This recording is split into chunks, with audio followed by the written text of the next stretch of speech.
Hello everyone and welcome back to the channel. कैसे हो आप सभी? आई होप सब अच्छे होंगे और अच्छे से पढ़ रहे होंगे। चलो शुरू करते हैं हमारा आज का टॉपिक। आज हम क्या पढ़ने वाले हैं? आज हम पढ़ने वाले हैं हमारे रैशनल नंबर्स के बारे में। ठीक है, तो अब उसको पढ़ने से पहले हम अपने बेसिक कंसेप्ट देख लेते हैं, जैसे कि होल नंबर, नेचुरल नंबर। तो आपको पता है नेचुरल नंबर क्या होते हैं? ठीक है, जो भी हम काउंटिंग स्टार्ट करते हैं ना, 1 2 3 4, ये सारे नंबर्स क्या होते हैं? हमारे नेचुरल नंबर होते हैं।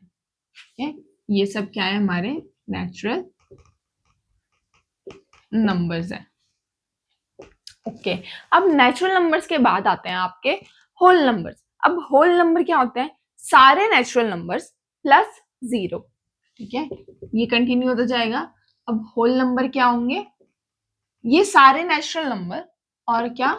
जीरो। ठीक है, जो नेचुरल नंबर होते हैं वो तो काउंटिंग नंबर होता है और होल नंबर में जीरो भी आ जाता है। फिर आपको एक पता होगा इंटीजर्स के बारे में। अब इंटीजर्स क्या होते हैं? हमारे जितने भी नेचुरल होल नंबर हैं, ठीक है, सारे आपके होल नंबर और नेगेटिव नंबर्स। तो अगर मैं इंटीजर्स की बात करूं तो यहाँ पे आपका क्या भी इंक्लूड हो जाएगा? -1 -2 -3 एंड सो ऑन। सारे नेगेटिव नंबर्स भी इंक्लूड हो जाएंगे। अब इसके बाद हम बात करते हैं रैशनल नंबर्स की। अब जो रैशनल नंबर होता है उसमें ये सब तो आता ही है, ठीक है, उसमें ये सारे नंबर्स तो आते ही हैं, साथ ही उसमें कौन से आते हैं? फ्रैक्शन वाले नंबर्स भी आते हैं। ठीक है, जो हम P अपॉन Q की फॉर्म में लिख सकते हैं, रैशनल नंबर। तो इसमें मैंने क्या बोला? हम वो जो P अपॉन Q की फॉर्म में लिख सकते हैं, मतलब फ्रैक्शन की फॉर्म में लिख सकते हैं। ठीक है, जैसे 1/2, 3/4। ठीक है, ऐसी सो ऑन। ये सब क्या है? आपके रैशनल नंबर्स है। अब देखो, अब रैशनल नंबर कौन से होते हैं? जिसे मैं P अपॉन Q की फॉर्म में लिख सकती हूँ, मतलब आपके फ्रैक्शन की फॉर्म में लिख सकती हूँ।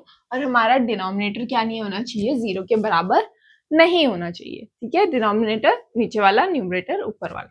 ओके, अब वो जीरो के बराबर क्यों नहीं होना चाहिए? क्योंकि बेटा अगर हम किसी को भी जीरो से डिवाइड करते हैं नंबर को, तो वो तो अनडिफाइंड होता है, हम तो उसे डिफाइन ही नहीं कर सकते। तो जैसे 1/0, क्या मैं इसको डिफाइन कर सकती हूँ? नहीं, इसकी कुछ वैल्यू ही नहीं आएगी। तो इसलिए डिनोमिनेटर में क्या नहीं होना चाहिए? जीरो नहीं होना चाहिए। अब इसके देखो, अब ये तो था कि डिनोमिनेटर में जीरो नहीं होना चाहिए, पर क्या जीरो खुद में एक रैशनल नंबर है? बिल्कुल है, क्योंकि मैंने क्या बोला था? रैशनल नंबर में आपके सारे इंटीजर्स आते हैं प्लस फ्रैक्शन वाली फॉर्म्स आती है। तो जीरो एक इंटीजर है ना, इसको मैं कैसे लिख सकती हूँ? अब आप बोलो अगर ये P अपॉन Q की फॉर्म में नहीं है तो मैं इसको 0/1 लिख सकती हूँ। 1 से तो डिवाइड कर सकते हैं ना, तो 0/1 लिख के क्या बन गया? अब एक रैशनल नंबर बन गया। ऐसी 2 -2, ये सब क्या है? हमारे रैशनल नंबर्स हैं, क्योंकि मैं इनके डिनोमिनेटर में 1 से डिवाइड ही नहीं करूंगी तो वापस ये यही नंबर आ जाएंगे। ओके, अब देखो, आपके जो दो रैशनल नंबर्स होते हैं, हमारे जो दो रैशनल नंबर होते हैं उनके बीच में इनफाइनाइट रैशनल नंबर्स होते हैं। जैसे अगर हम बात करें 2 और 3 की, तो इसके बीच में क्या होंगे? बहुत सारे रैशनल नंबर होंगे, जैसे 2.12, 2.5, 2.67। ठीक है, ये सब क्या है? इनके बीच में ही तो है। ठीक है, ऐसे ही इनफाइनाइट होंगे, मैं इस नंबर को कितना भी बड़ा कर सकती हूँ आगे, 2.9999999 ऐसे करके। तो ये सब क्या है? हमारे रैशनल नंबर, और दो नंबर्स के बीच में इनफाइनाइट रैशनल नंबर होते हैं। ठीक, अब देखते हैं कि आप अपने दो नंबर के बीच के रैशनल नंबर्स को निकाल कैसे सकते हो। या तो हम सिंपल लिख सकते हैं ऐसे, पर इसमें एक चीज होगी, इन सबका डिनोमिनेटर किस में होगा? जीरो से एंड हो रहा होगा। जैसे मैं यहाँ काटूंगी तो ये कितना हो जाएगा? 100 हो जाएगा इसका डिनोमिनेटर। इसका कितना हो जाएगा? 10 हो जाएगा। इसका कितना हो जाएगा? इसका भी 100 हो जाएगा। ठीक है, तो और हम कैसे निकाल सकते हैं रैशनल नंबर? ऐसे तो इनफाइनाइटली होंगे, पर हमें इनफाइनाइट थोड़ा निकालने, हमें तो कुछ निकालने होते हैं। तो चलो देखते हैं कि आप दो नंबर्स के बीच के रैशनल नंबर कैसे निकाल सकते हो। अच्छा, एक मिनट, ये देखने से पहले कि रैशनल नंबर्स कैसे निकालते हैं, आपको ये पता होना चाहिए कि जो हमारे रैशनल नंबर होते हैं, ठीक है, जो क्या होते हैं? हमारे रैशनल नंबर्स होते हैं, वो क्या होते हैं? टर्मिनेटिंग, मतलब खत्म हो जाते हैं। ठीक है, डेसिमल के बाद क्या हो जाता है, खत्म हो जाता है, जैसे 1.75 ये यहीं पे खत्म हो गया, तो ये क्या है, टर्मिनेटिंग है, एंड हो जा रहा है एक डेसिमल के बाद, ठीक है।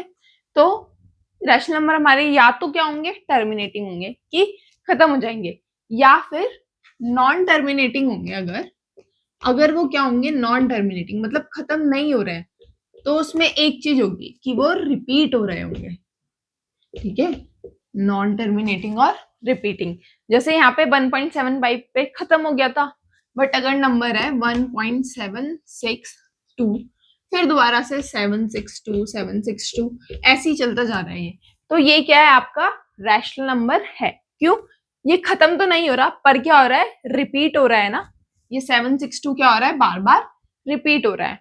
अब ये जरूरी नहीं है कि 3 ही नंबर रिपीट होने चाहिए या सारे नंबर रिपीट होने चाहिए, नहीं, कोई भी नंबर अगर उसका रिपीट हो रहा है बार बार, जैसे 1.75555 ऐसे सो ऑन है, तो ये भी क्या है, आपका रैशनल नंबर है, क्योंकि इसमें क्या हो रहा है, 5 हमारा बार बार रिपीट हो रहा है। अब जो नंबर रिपीट हो रहा होता है उसको हम कैसे रिप्रेजेंट करते हैं, ऐसे बार लगा के ऊपर, जैसे अगर मैंने यहाँ लिखा है 1.82 और उसके ऊपर बार है, तो इसका मतलब हमारा 82 क्या हो रहा है, कंटिन्यूसली आगे रिपीट हो रहा है, ठीक है। तो आई होप आपको ये पता रहेगा कि रैशनल नंबर्स कौन से होते हैं, या तो वो खत्म हो जाते हैं, टर्मिनेटिंग होते हैं, और अगर वो खत्म नहीं हो रहे हैं तो वो क्या होंगे, रिपीट हो गए। अब बढ़ते हैं हम कि रैशनल नंबर निकालते कैसे हैं। मान लो आपको 2 और 3 के बीच के रैशनल नंबर्स निकालना है, ठीक है। अब वैसे तो इनफाइनाइटली होते हैं, तो इसलिए आपके क्वेश्चन में मेंशन होगा कि 1 निकालना है, 10 निकालना है, 5 निकालना है, ठीक है। अब हमें अगर 2 और 3 के बीच के रैशनल नंबर निकालना है, वैसे तो हम कुछ भी लिख सकते हैं कि 2.12 2.1234 हम कुछ भी लिख सकते हैं, बट अगर हम, अब ऐसे तो हर कोई अलग अलग लिख देगा ना, ठीक है, आप स्कूल में जाओगे, ठीक है, तो मैम चेक करेगी, तो अब ऐसे तो हर बच्चे ने अलग अलग लिखेंगे, तो इसका एक तरीका भी होता है निकालने का। वो क्या होता है कि हम क्या करेंगे, इनके बीच का नंबर निकालेंगे। पहले तो बीच का नंबर कैसे निकालते हैं, इन दोनों को प्लस करके और डिवाइड कर देंगे किससे, 2 से, तो मेरा क्या आ जाएगा, 5/2। ये क्या है, इन दोनों के बीच का एक रैशनल नंबर है। मैं इसको ऐसे भी छोड़ सकती हूँ, और मैं क्या भी कर सकती हूँ, इसको डिवाइड करके क्या आ जाएगा, 2.5 आ जाएगा। तो एक नंबर क्या हो गया इन दोनों के बीच का, 2.5। अब मैं क्या कर सकती हूँ, 2 और 2.5 के बीच का नंबर निकाल सकती हूँ। मैं क्या कर दूंगी, 2 प्लस 2.5/2 कर दूंगी, तो 2 प्लस 2.5/2 ये क्या हो गया, 4.5/2। तो ये भी क्या है, इनके बीच का एक रैशनल नंबर है। अब मैं इसको डिवाइड करूंगी तो क्या हो जाएगा, 2 2 जा 4, ये पॉइंट है, 2 2 जा 4 और 5, तो 2.25 किसके बीच का नंबर है, इन दोनों के बीच का नंबर है। अब ऐसे ही मैं इसके और इसके बीच का भी नंबर निकाल सकती हूँ। सेम, अगर ये 2.25 है, इसके बाद क्या था, 2.5 था, तो मैं इन दोनों के बीच का भी नंबर निकाल सकती हूँ। तो ऐसे करके हम क्या कर सकते हैं, हमारे रैशनल नंबर फाइंड कर सकते हैं, ठीक है। तो जरूरी नहीं है कि आपको ऐसे करना है, आप बीच के नंबर्स भी लिख सकते हो, क्योंकि भाई हमें मतलब है कि उनके बीच में नंबर होने चाहिए। बट अगर आपके दिमाग में नहीं आ पा रहा है कि यार इसके बीच में कौन कौन से नंबर है, तो हम क्या करते हैं, हमारे रैशनल नंबर को ऐसे फाइंड करते हैं, उनके बीच बीच के नंबर निकाल के। तो आई होप आपको ये समझ आया होगा कि रैशनल नंबर्स क्या होते हैं, कैसे निकालते हैं। नेक्स्ट वीडियो में हम समझेंगे हमारे इर्रेशनल नंबर्स के बारे में। तो इस वीडियो के बस इतना ही, मिलते हैं नेक्स्ट वीडियो में, बाय बाय।